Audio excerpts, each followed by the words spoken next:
we've expanded what we do as well as a team, and people can choose to do whatever part of it they want to, whether it's being just a mortgage professional, they want to add some financial services and financial literacy that we added that now makes you a financial professional. We've created a referral network for some solar and things that just impact. And instead of being so transactional, you become like, truly, how transformational can you be to your people, whether it's your clients, your referral partners, everything else. And I think that's one of my biggest frustrations is focus on not being so transactional, but truly being transformational. The Competitive Edge Podcast, where champions aren't just born, they're made. Hosted by Brian Covey, former pro athlete turned high-performance executive and coach who's mastered the art of staying at the top of the game. He'll bring you trailblazers, industry leaders, and game changers, from achieving peak performance to building an unstoppable mindset. The Competitive Edge Podcast is your ultimate guide to rise. So ask yourself, are you ready to find your edge? What's up, everybody, and welcome back to another edition of Finding Your Competitive Edge. So, I'm always looking for guests, whether they're friends of mine, we've worked together, former pro athletes, people doing big things out in the world. I always want to find, what are people doing to ensure their success today and in the future? And bringing on diverse guests is always a fun treat. And today is no different. I get to bring on a friend of mine. Bryce and I actually worked together at our previous company in the mortgage business. So for all of you that are in mortgage, real estate, financial services, any of that, you're going to want to stick around, because what Bryce is going to share with you, not only on the business front, but what he's been doing as an entrepreneur, soon to be dad. He's got some things in his health and fitness journey. You're going to be able to relate to his story and see your own story through that. And I always find we learn the best from others. What have they gone through? What are they going through today? That's what helps us take the next step. So Bryce Fransen, we're going to get jamming, my friend. Welcome to the show. Thanks, brother, man. I appreciate it. A blast to be on, man. Blast to be on. Yeah, and long time coming, because I know we hang out in a lot of the same groups, some similar masterminds, some similar communities and all that. And so I kind of wanted to start there, because in your journey, for those that don't know you, right? So early, kind of mid-30s, right? And successful, you're doing a lot of things that people look at and they go, okay, man, you've got a lot going for you. Why would someone want to still go and invest money, go to these events, be part of masterminds? Like, what is that for you? Why do you do it? And how has that helped you over the last few years? Dang, that's a great question. I appreciate it, man. I think, and I've watched a lot of your journey and stuff you've gone through. I've always appreciated that kind of mentorship from afar. I think when people are in business or life in general, your association is everything, right? I think it's, your network is your net worth, right? Or you could flip it, your net worth is your network.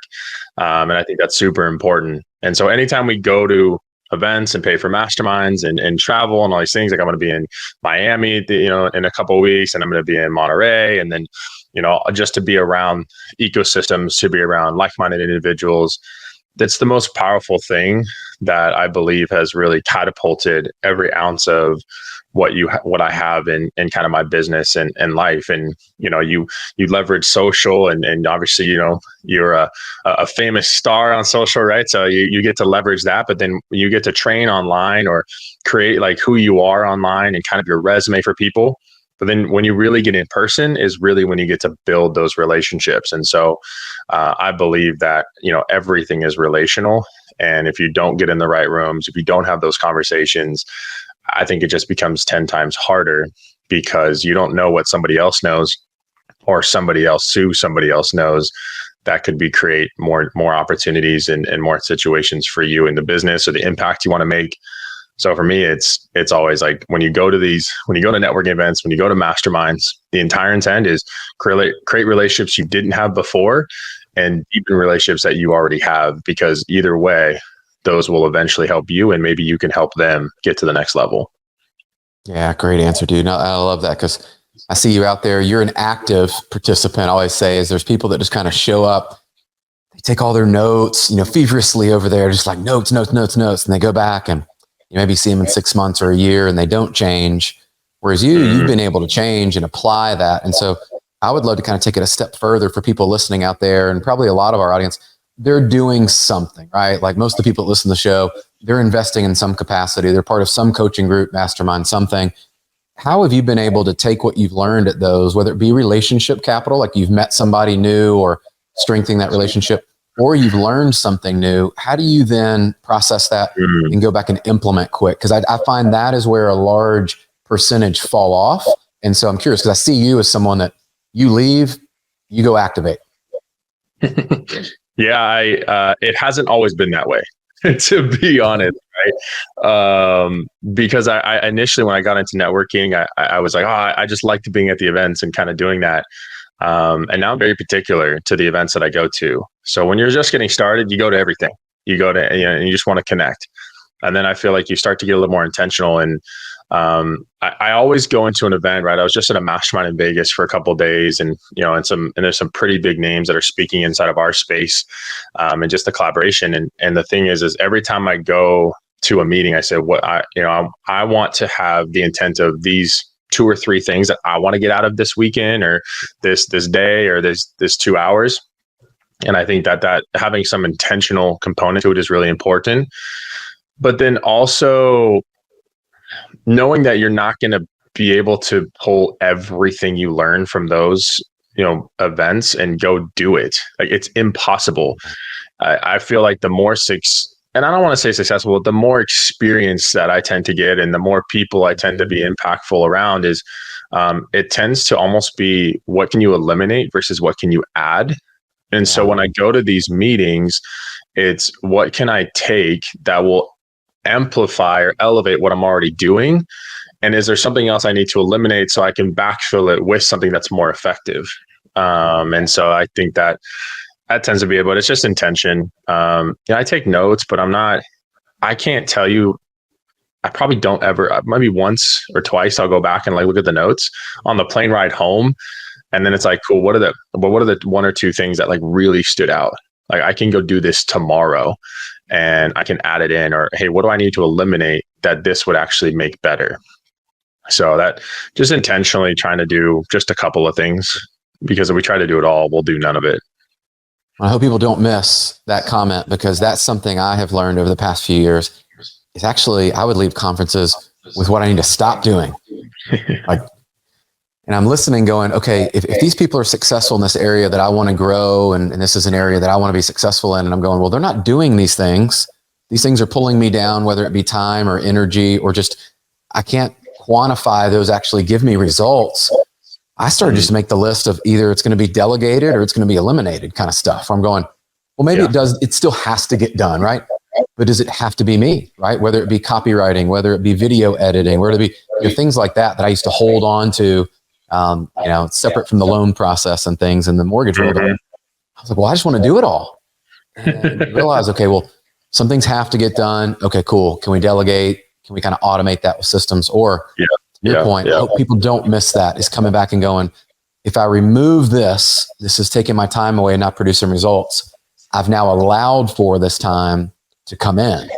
And we were just talking about this with Rory Vaden over at Brand Builders. And it's just, it's such a important thing psychologically that I think a lot of people miss, because we all go and we're like, we're just going to take on 10 new things and we're going to leave. And it's like, we're going to go do it all. And that's newer. If I can piggyback that a little bit, actually, so behind me, you guys might see it. It's kind of next to the 10X book, but it's Candy Valentino's book, Wealth Habits. Right. And remember when she was doing a training, I was at an event and she was kind of doing her training. And in a nutshell, if you take that book, the thing that I learned the most, and this was about 2 years ago, was, let's just say there's 10 things you have to do in your business on a day to day.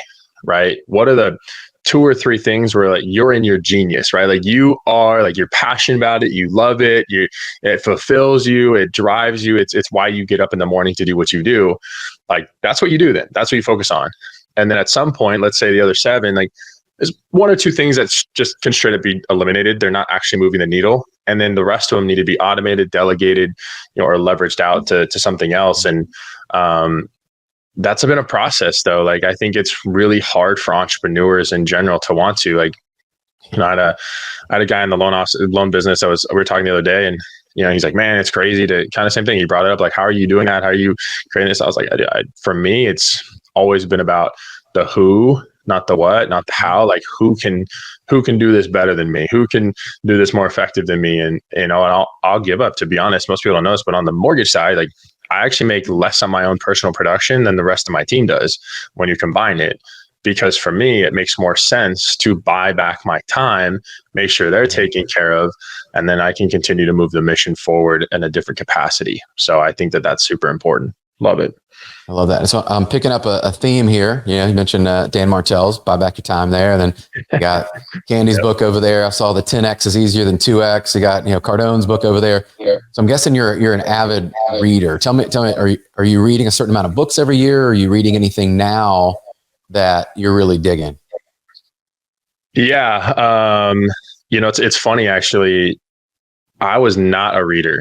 Right. And I think like not to like show off and people like, yeah, am I reading now? I'm trying to be a lot more intentional. Like someone said the other day, this was a few months ago, one of my mentors kind of say, hey, reading is like going to the gym for your brain. And I was like, dang it, when you put it like that, I got to go to the gym every day. Right. So a lot of times it is audio too, like with travel and flights and car rides, things like that. But I try to do like the 10 to 15 pages every day.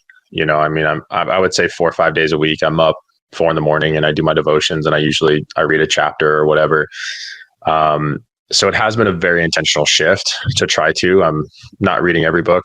I just finished a book. It's actually behind you. Ego is the Enemy. That's a really good one to kind of allocate to know that, hey, like at the end of the day, you have to get out of your own way. But the one I'm reading right now is Key Persons of Influence, Daniel Priestley, right?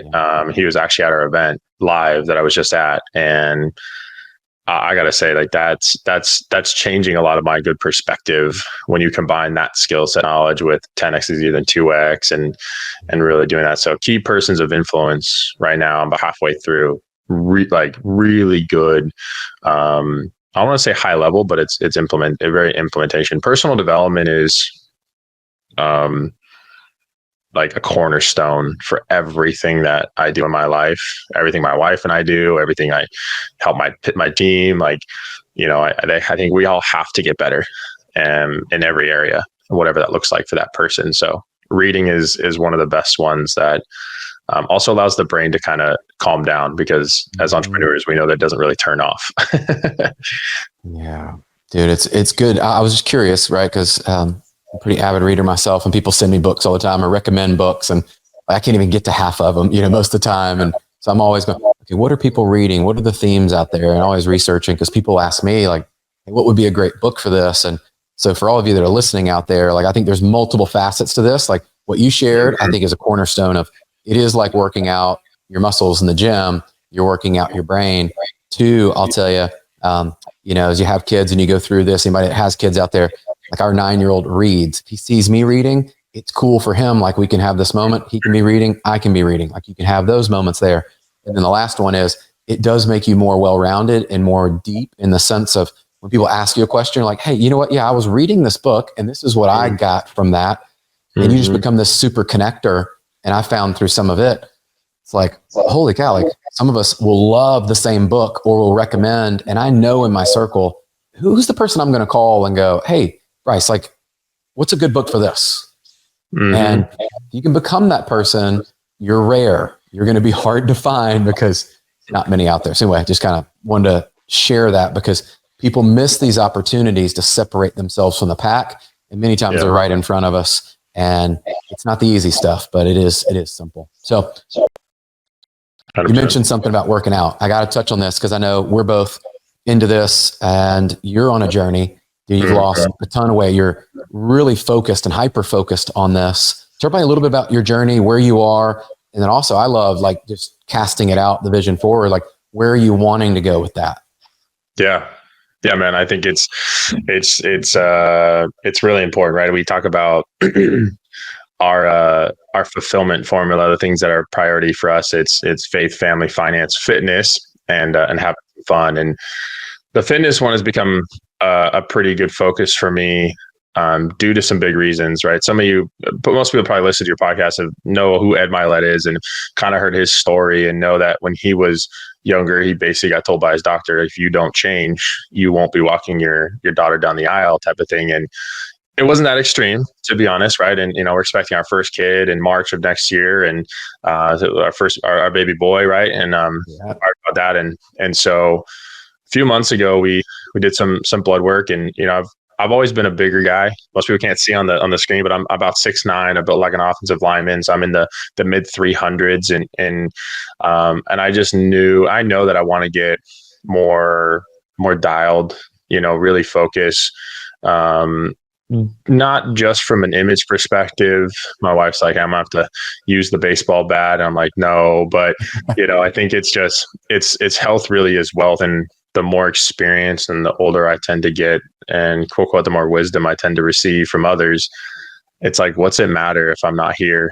It's the issues you have in your 60s started in your 30s, the habits, the things that happen in your 70s started in your 30s. Like, I think of like, it's all kind of a starting point, and, we're 10, 15 years apart. And when you look at that, it's like, dang, like it's also, you kind of show the image, and I want to be an example for not only my team and the people around me, but I want my son to grow up and be like, yeah, it's my dad. Like I work out, I'm healthy, I live a good life and all this stuff because I have a good, person to follow and learn from. And that habit has to start better now. And so back in 2018, I went on a pretty big loss too at the time, and dropped a ton of weight, did keto. And then I kind of went back and forth for years trying to figure out what was the best thing. And it wasn't until we really dialed in on like blood work and all this stuff about 4 months ago, I really got some good clarity. Like I do a lot of the right things, focus really on the high quality foods and all the stuff that we do there. And that's a whole nother conversation in itself. But, and just got focused. And really at the end of the day too is hired a coach.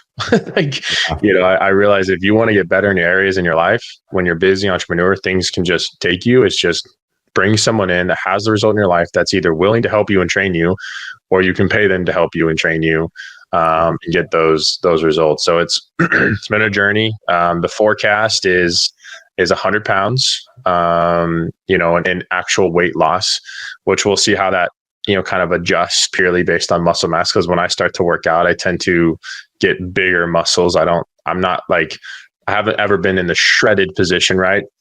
Had a 4-pack, never got to the 6-pack. And now we're just trying to get rid of the keg. So just really kind of making sure that it's a focal point for so many different things. And you feel so much better too. Even on mornings when it's like this morning, I don't know what happened. I actually totally overslept, right? It happens. Usually I get up at 4:30 and it was 5:30 and I was like, what the heck happened? Like, so I didn't have time to get to the gym this morning, but I was like, hey, I'm going to make sure I do the sauna. I hit my cold plunge. Like, I haven't eaten yet. So I'm fasting till about 2:00. Right. So it's these little things. Hey, you know what? Sometimes you just got to pivot and not, don't panic. We pivot. That's a good saying I use for the team. Yes.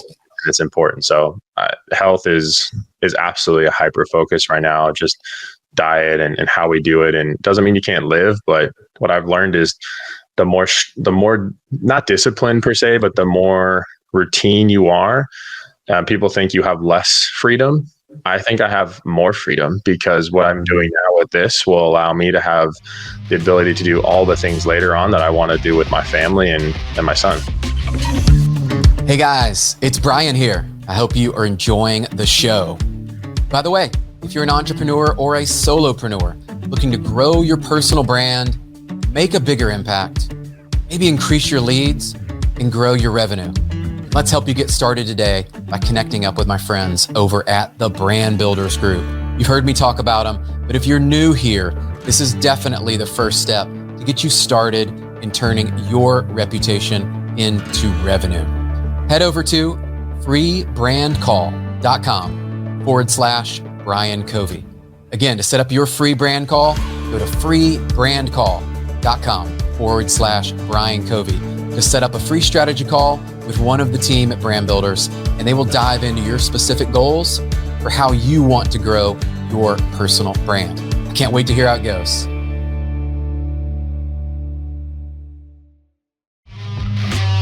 People are watching you as the leader, whether we like that or not. The reality is people are judging us. They are looking at that and like, well, if they're allowing that and they say, you know what, you get what you tolerate and that's what you've accepted. And so when you start this, what I love is you start sharing your journey. People are going to relate to your story, and they're, regardless of where they are. And I always say, it's like, it doesn't have to be exact to exact, but I remember I was sharing some of my story recently, and I had a bunch of guys at our gym that pretty fit, but they're like, man, I think I could do more. And so I was able to kind of connect and speak to that group of, yes, they're in good shape, but many of them wanted to be in great shape. Like, oh, is it too late, in their age? Is it going to be too hard? What are they going to have to give up? And like all these things, like self-talk. Yep. And I love what you're saying is like, you have a goal and you have the reasons behind it, which I find is what really sticks, and a big part of mine this year was like, our 15-year-old was talking about his abs and how great he was. And he would, not in a mean way, but kind of joke around. He's like, oh yeah, Dad, like you used to have a 6-pack and all that. I was like, used to? Well, okay. And he's like, yeah, you used to be a little bit faster. We would run together and all that. You used to be that. And I was like, I don't want to be a used to be kind of person, right? Like, I want to be that person that's doing it. So for everybody out there that's listening, it's like, when you have those little moments, sometimes we're so sensitive and it's like, yeah, it hurts and yeah, it sucks, but like I only had me to blame. And I love what you're taking accountability for what you're doing. And I would love to know, because, people, a lot of times we hear it, but like you're going through it. If you found with this kind of routine and intentionality, are you seeing the lift in other areas of your life? Because I think people talk about it, but you're doing it. So I got to ask. Yeah. And I challenge, listeners to really like get introspective a little bit, like and be genuinely honest with yourself. Are you giving it your best? Are you giving yourself the opportunity to give it your best? Cause you can try every day. Like it's never going to be perfect. It's a process, right? Progress over perfection. But I 100% see the benefit. And I'm human and I've had my on and off moments for sure. Even this year, we've had some really big business goals. So those took, 15-hour days at times. And I have the ability to do that right now. Right. So that meant the 45-minute, hour-long gym session on top of the, 45-minute walk I do with the wife, with the dogs. Like I couldn't fit it in. But it's not that you can't fit it in. It can be the priority.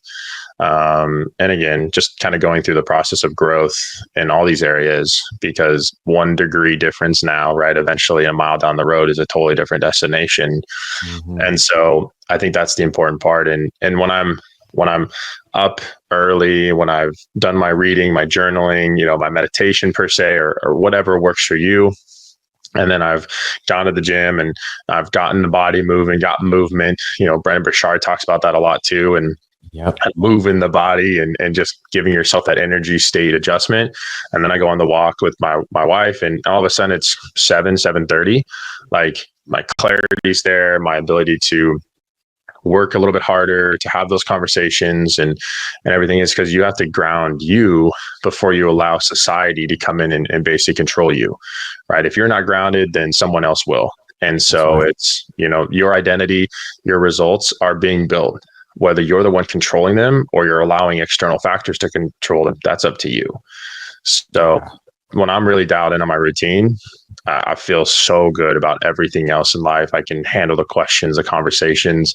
And then when you're on point, you can also have a little bit more fun too, right? So like we got a 2:45 meeting tomorrow. Like that for me is fun, right? Going out with the team, and, a bunch of the guys are going to be in town. So we're going to do some stuff after the fact and, have a good time. But if I wasn't on my routine as much as I possibly can be, you get kind of lost in all the things that need to happen in life if you're a striver of any kind. So I think it uplifts every aspect.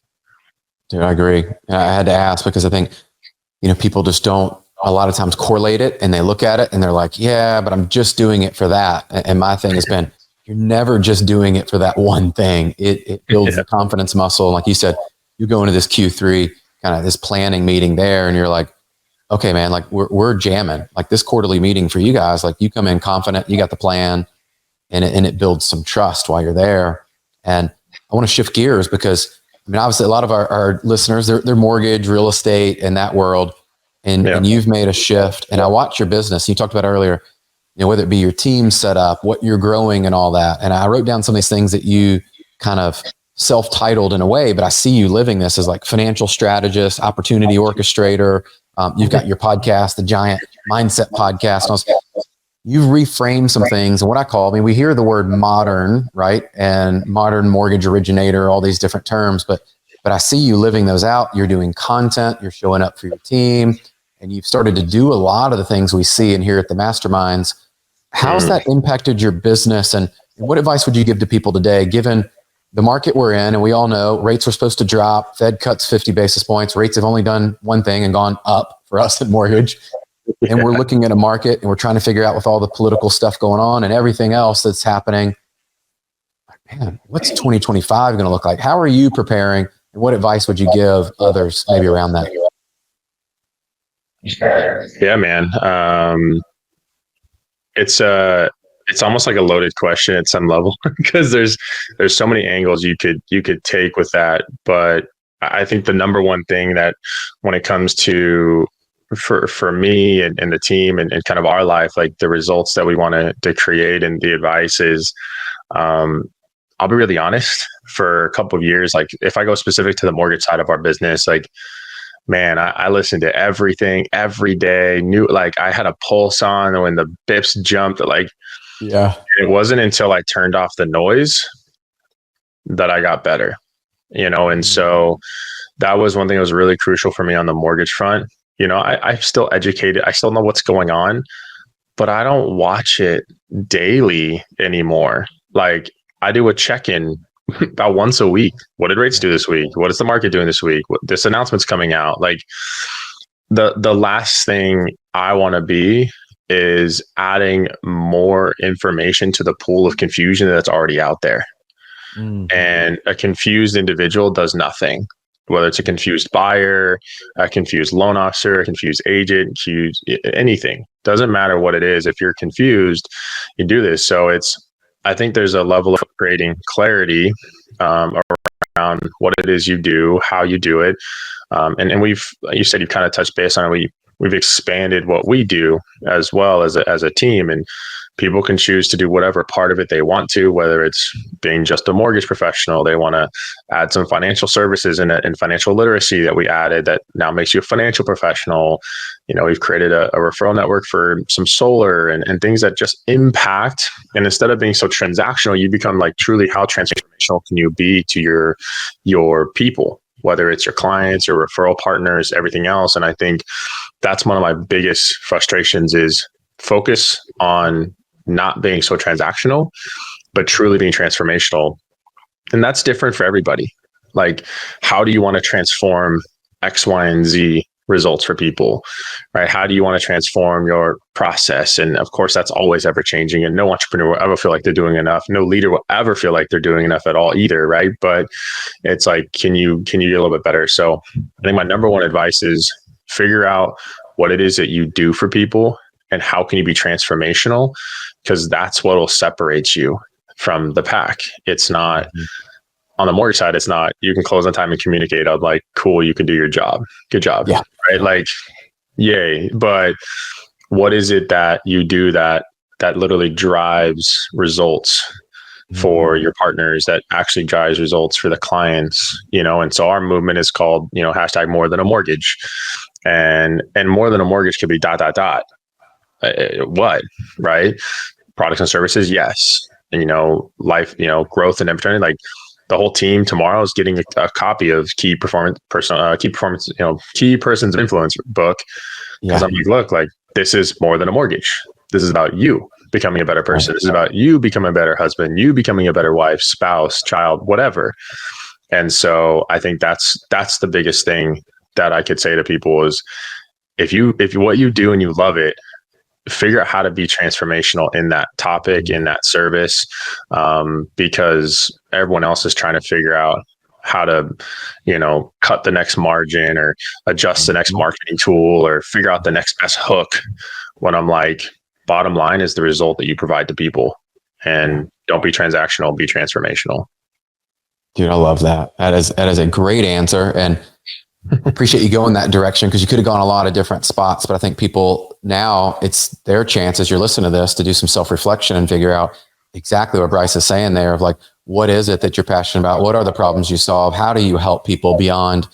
In our world in mortgage, there's still such noise around best price and fastest turn times and products. And even for us in the business, I can only imagine my friends that are not in the business and they read that stuff. And one, half of them don't even understand what's going on and what you're saying. And then two, they look at it and they're like, I don't get this, right? And so I love how you've started to show up. Your content reflects it. And what you said, I hope everybody takes a moment and just slows down before next year and take that time to figure out, who do you want to be? How are you going to show up in the market? And like Bryce said, is look, if you can start to solve these problems for people and you show up differently and you're very transformational. One of the best things I did in my business, and I'll just kind of plug this to kind of reiterate what you said, is finding people with, and I know you do this, with tax strategies and wealth advice, whether it be investing in real estate or whether it be like, hey, where do I go invest? Now I'm making money. No one ever talked about that stuff. And we never really help our customers. It's like, hey, I'm going to help you get a mortgage, your largest debt over here and your largest asset. But by the way, the other stuff, like, we're just never even going to talk about it. It's like, guys, we got to be better. And I think our industry is evolving towards that. And so I love seeing guys like you show up and start to talk about it, because the more we all start talking about it, customers and the consumers out there are going to start to look at that and go, it is more than just a mortgage. I have questions. Bryce, how do you help me over here? Okay, what about this over here? And then we help people really escape this whole trap of debt and people that never are able to go out and buy any real estate beyond their primary residence because they got trapped and didn't have sound advice to begin with. So all that, man. Well, hey, I want to land the plane with you. Last question. And this has been fun. We could jam for a long time. Absolutely. What are you, in your personal growth and development? I always love to know what people are working on. As you're very introspective. You already looked at next year. What is it for you that would define success going forward in 2025, or that you're working on, you're passionate about for you and your own journey? Yeah, I love that, man. And I'll put it out there too. Like, I just love these conversations, and this type of stuff is, so powerful. I remember kind of sharing with a mentor. I said, if I could build a life around business and coaching and mentoring and developing and just becoming a better person while helping other people become that, and I could get compensated for that, I would love it. And that's what leadership has really provided. So I'm very blessed when it comes to that.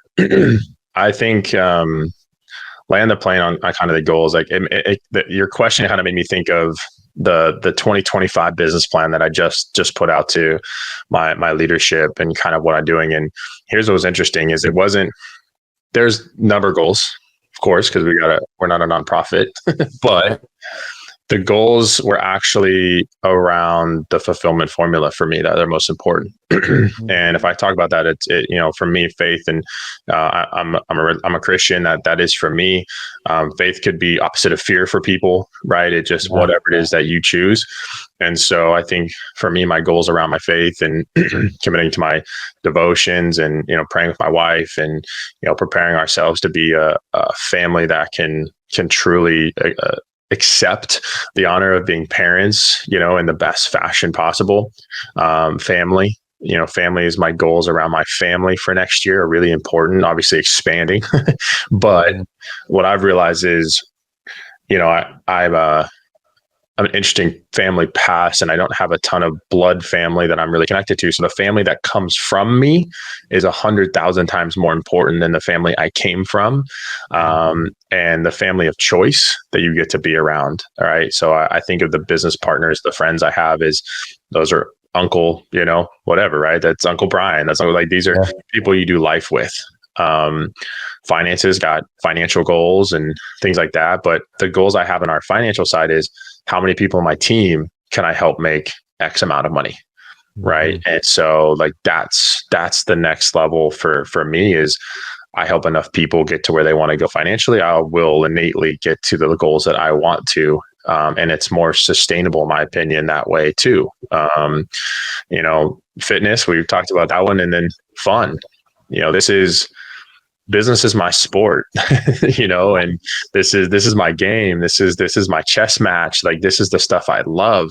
But knowing that I need to get out and make sure I golf at least once a month or twice a month, right? And you recharge that way, and do the 2-2-2, right? Try to make sure we do at least one date night every couple of weeks. Make sure we're doing one weekend every couple of months. Maybe make sure we're doing at least 1 week, one major vacation every couple of years. And we've been blessed to be able to do all of that.